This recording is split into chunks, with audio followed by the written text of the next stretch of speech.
ഇന്ന് നമ്മൾ പറയുന്നത് ഒരു നാട്ടുരാജാവിനെക്കുറിച്ചാണ്. സൂര്യനസ്തമിക്കാത്ത ബ്രിട്ടീഷ് സാമ്രാജ്യത്വം ഇന്ത്യയിലെ നാട്ടുരാജ്യങ്ങളെ ഒന്നൊന്നായി വിഴുങ്ങിയ ബ്രിട്ടീഷുകാരെ കണ്ടാൽ വലിയ വലിയ രാജാക്കന്മാർ പോലും തലകുനിച്ചിരുന്നൊരു കാലം. പക്ഷേ തമിഴ് മണ്ണിൽ ഒരു ചെറിയ രാജ്യവും ഒരു നാട്ടുരാജാവും ഉണ്ടായിരുന്നു. നിർഭയം നെഞ്ചുവിരിച്ച് നിന്നുകൊണ്ട് അദ്ദേഹം അന്നത്തെ ലോകശക്തിയോട് പറഞ്ഞു, എൻ്റെ ജനങ്ങളുടെ ചോര കുടിച്ചാണ് നിങ്ങൾ വളരുന്നത്. ഞാൻ നികുതിയായി നിങ്ങൾക്കൊരു പൈസ പോലും തരില്ല. ആ രാജാവിൻ്റെ പേരാണ് വീരപാണ്ഡ്യ കട്ടബൊമ്മൻ. അന്നത്തെ തമിഴ്നാട് ഇന്നത്തെ പോലെ ആയിരുന്നില്ല. ചെറിയ ചെറിയ നാട്ടുരാജ്യങ്ങൾ, ചെറിയ ചെറിയ കോട്ടകൾ, ഓരോ പ്രദേശത്തിനും ഓരോ നാട്ടുരാജാക്കന്മാർ. മധുര നായ്ക്കരുടെ ഭരണകാലത്ത് തമിഴ്നാട് 72 പാളയങ്ങളായി വിഭജിക്കപ്പെട്ടിരുന്നു. ഓരോ പാളയത്തിനും ഓരോ ഭരണാധികാരികൾ. അവരെ പാളയക്കാരർ എന്നാണ് വിളിച്ചിരുന്നത്. ജനങ്ങളുടെ സുരക്ഷ, നികുതി, നിയമം, യുദ്ധം എല്ലാം അവരുടെ ഉത്തരവാദിത്തമായിരുന്നു. പക്ഷേ 1736 തമിഴ്നാടിൻ്റെ ചരിത്രം മാറി. ആർക്കോട്ടിലെ നവാബ് ചന്ദാ സാഹിബ് മധുരയിലെ അവസാനത്തെ രാജ്ഞിയിൽ നിന്നും വഞ്ചനയിലൂടെ അധികാരം പിടിച്ചെടുത്തു. അങ്ങനെ മധുര രാജ്യം തകർന്നു. 72 പാളയങ്ങളുടെയും ഭാവി അനിശ്ചിതത്വത്തിലായി. അതുവരെ തമിഴ്നാട്ടിലെ 72 പാളയക്കാരും മധുര നായക്കർ ഭരണത്തിന് കീഴിലായിരുന്നു. നികുതിയും ഭരണവുമെല്ലാം മധുര രാജാവിനെ കേന്ദ്രീകരിച്ചായിരുന്നു. പക്ഷേ മധുര നായക്കർ ഭരണത്തിൻ്റെ ശക്തി കുറഞ്ഞതോടെ അധികാരത്തിനായുള്ള പോരാട്ടങ്ങൾ തുടങ്ങി. ആ സമയത്താണ് ചന്ദാ സാഹിബ് മധുരപ്രദേശങ്ങളിൽ സ്വാധീനം നേടുന്നത്. പിന്നീട് പ്രസിദ്ധമായ കർണാട്ടിക് യുദ്ധങ്ങൾ പൊട്ടിപ്പുറപ്പെട്ടു. ആ യുദ്ധങ്ങളിൽ ചന്ദാ സാഹിബ് കൊല്ലപ്പെട്ടു. അങ്ങനെ മധുരപ്രദേശങ്ങളിൽ ബ്രിട്ടീഷുകാരുടെ പിന്തുണയുള്ള മുഹമ്മദ് അലി ഖാൻ വല്ലജ എന്ന മറ്റൊരു ആർക്കോട്ട് നവാബിൻ്റെ കീഴിലായി. പക്ഷേ 72 പാളയക്കാരർക്കും ഈ മാറ്റം ഇഷ്ടമായിരുന്നില്ല. കാരണം അവർ തലമുറകളായി സ്വതന്ത്രമായി ജീവിച്ചിരുന്ന രാജാക്കന്മാരായിരുന്നു. ആർക്കോട്ടിലിരിക്കുന്ന ഒരു നവാബിൻ്റെ കീഴിൽ അടിമകളെപ്പോലെ ജീവിക്കാൻ അവർ തയ്യാറായിരുന്നില്ല.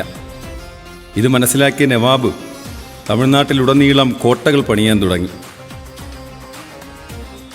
പക്ഷെ തങ്ങളെ വിശ്വാസത്തിലെടുക്കാതെ കോട്ടകൾ പണിയുന്നത് കണ്ടപ്പോൾ 72 പാളയക്കാരും പ്രകോപിതരായി. അവർ തീരുമാനമെടുത്തു, ഇത്രയും കാലം മധുര രാജാവിന് കൊടുത്തിരുന്ന നികുതി ഇനി നവാബിന് കൊടുക്കില്ല. പക്ഷെ നവാബിന് സൈന്യത്തെ നിലനിർത്താനും കോട്ടകൾ പണിയുവാനും വലിയ തുക ആവശ്യമായിരുന്നു. അവസാനം അദ്ദേഹം ബ്രിട്ടീഷ് ഈസ്റ്റ് ഇന്ത്യ കമ്പനിയിൽ നിന്നും ഭീമമായ തുക കടം വാങ്ങി. കടം വാങ്ങുക എളുപ്പമായിരുന്നു, തിരിച്ചടയ്ക്കുക അത്ര എളുപ്പമല്ലായിരുന്നു. കടം തിരികെ നൽകാൻ കഴിയാതെ വന്നപ്പോൾ നവാബ് തെക്കൻ തമിഴ്നാട്ടിലെ നികുതി പിരിക്കാനുള്ള അവകാശം ഈസ്റ്റ് ഇന്ത്യ കമ്പനിക്ക് കൈമാറി. അവിടെയാണ് തമിഴ് മണ്ണിൻ്റെ ദുരിതം തുടങ്ങിയത്. ബ്രിട്ടീഷുകാർ അമിത നികുതി ചുമത്തി ജനങ്ങളുടെ വിയർപ്പിൽ നിന്നുള്ള പണവും വിളകളും പൂർണ്ണമായും കവർന്നു. ഗ്രാമങ്ങളിൽ പട്ടിണി പടർന്നു. കർഷകരും ജനങ്ങളും ദുരിതത്തിലായി. പല പാളയക്കാരും ഭയന്ന് സ്വയരക്ഷയ്ക്കായി ബ്രിട്ടീഷുകാർ പറയുന്നതെല്ലാം അനുസരിച്ചു. പക്ഷേ ഒരു രാജാവ് മാത്രം വഴങ്ങിയില്ല. അദ്ദേഹമാണ് പാഞ്ചാലംകുറിച്ചിയുടെ രാജാവ് വീരപാണ്ഡ്യ കട്ടബൊമ്മൻ.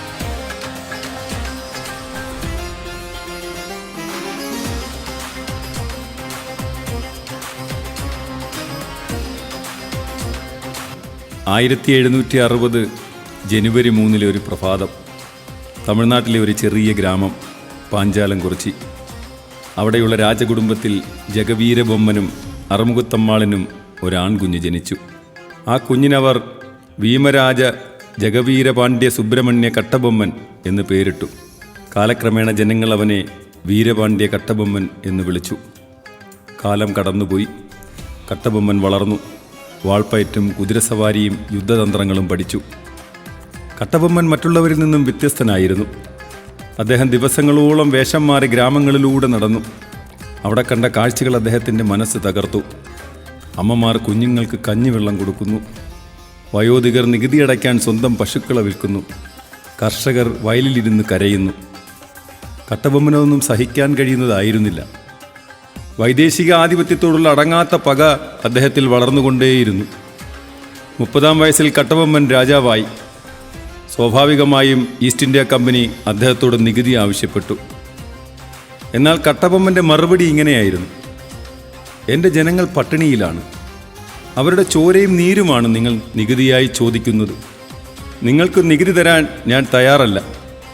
അദ്ദേഹത്തിൻ്റെ വാക്കുകൾ ഈസ്റ്റ് ഇന്ത്യ കമ്പനിയെ ചൊടിപ്പിച്ചു. വലിയ വലിയ സാമ്രാജ്യങ്ങൾ പോലും അവരുടെ മുമ്പിൽ തലകുനിഞ്ഞിരുന്ന കാലമായിരുന്നു അത്.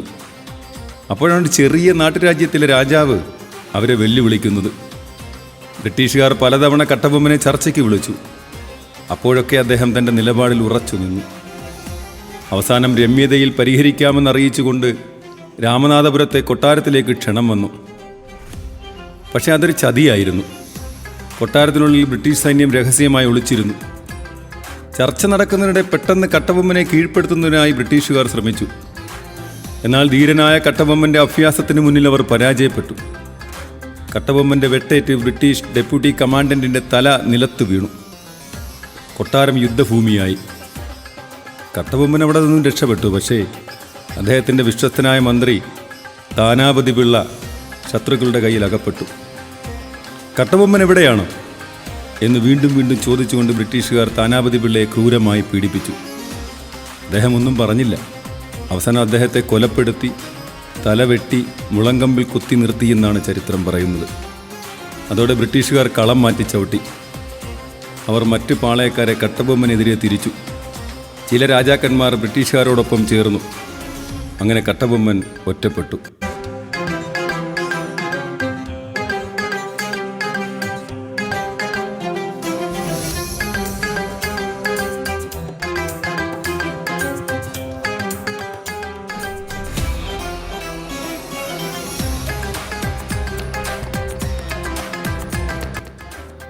ആയിരത്തി 1799 ബ്രിട്ടീഷ് സൈന്യം പാഞ്ചാലം കുറിച്ച് കോട്ട വളഞ്ഞു. ആയിരക്കണക്കിന് സൈനികർ, പീരങ്കികൾ, തോക്കുകൾ.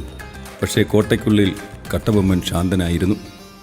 അദ്ദേഹം തൻ്റെ സൈനികരോട് പറഞ്ഞു, നമ്മൾ മരിച്ചേക്കാം, പക്ഷേ നമ്മുടെ മണ്ണ് അടിമയാകരുത്. യുദ്ധം തുടങ്ങി. പീരങ്കികൾ കോട്ടമതിലുകൾ തകർത്തു. എങ്കിലും കട്ടബൊമ്മൻ്റെ സൈന്യം പിന്മാറിയില്ല.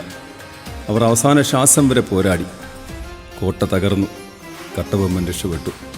കാടുകളിലും മലകളിലുമായി ദിവസങ്ങളോളം ഒടുവിൽ പുതുക്കോട്ട രാജാവായിരുന്ന വിജയരഘുനാഥ തൊണ്ടൈമാൻ്റെ കൊട്ടാരത്തിൽ അഭയം തേടി. പക്ഷേ ചതിയനായ വിജയരഘുനാഥ തൊണ്ടൈമാൻ അദ്ദേഹത്തെ പിടികൂടി ബ്രിട്ടീഷുകാർക്ക് കൈമാറിയെന്നാണ് പറയപ്പെടുന്നത്. ശത്രുവിൻ്റെ ആയുധശേഷിയേക്കാൾ സ്വന്തം സുഹൃത്തിൻ്റെ ചതിയാണ് കട്ടബൊമ്മനെ തകർത്തത്. ഒടുവിൽ വീരപാണ്ഡ്യ കട്ടബൊമ്മൻ പിടിക്കപ്പെട്ടു. കൈകാലുകൾ ബന്ധിച്ച് അദ്ദേഹത്തെ ബ്രിട്ടീഷ് സൈന്യം കീഴ്പ്പെടുത്തി. പക്ഷെ അദ്ദേഹത്തിൻ്റെ ശിരസ് ഉയർന്നു തന്നെ നിന്നു.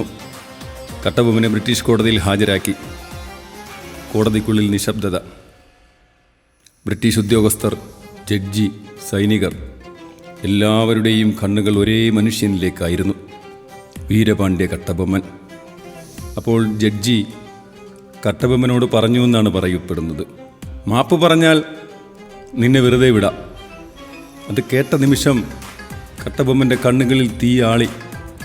അദ്ദേഹം ജഡ്ജിയെ നോക്കി പറഞ്ഞു, നീ കളൈപറിത്തായ കാളை കുളിത്തായ കഞ്ചിക്കലം സുമന്തായ അഞ്ചു കൊഞ്ചു വിളയാട് മെങ്കനാട്ട് പെങ്ങൾക്ക് മഞ്ചളറയിത്ത് കൊടുത്തായ നീ മാമന മച്ചാന മാനം കെട്ടവനെ.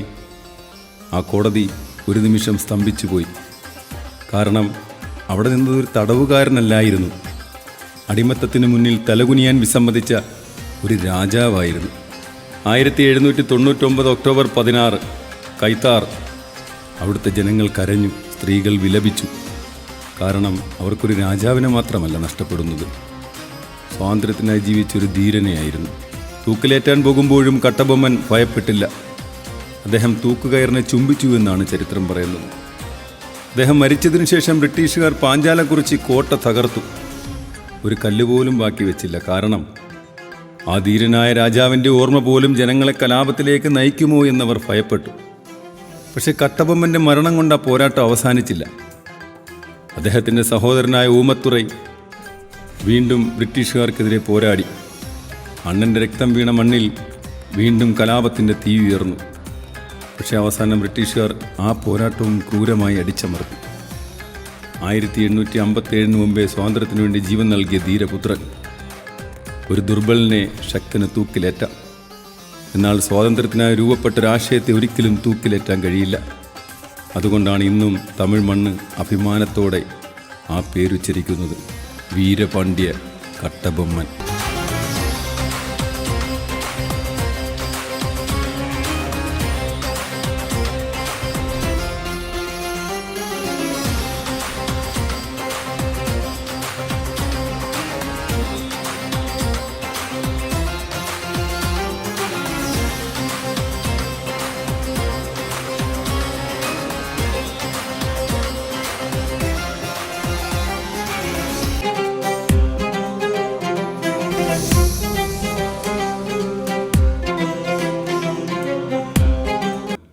കഥകൾ അവസാനിക്കുന്നില്ല, കാഴ്ചകളും.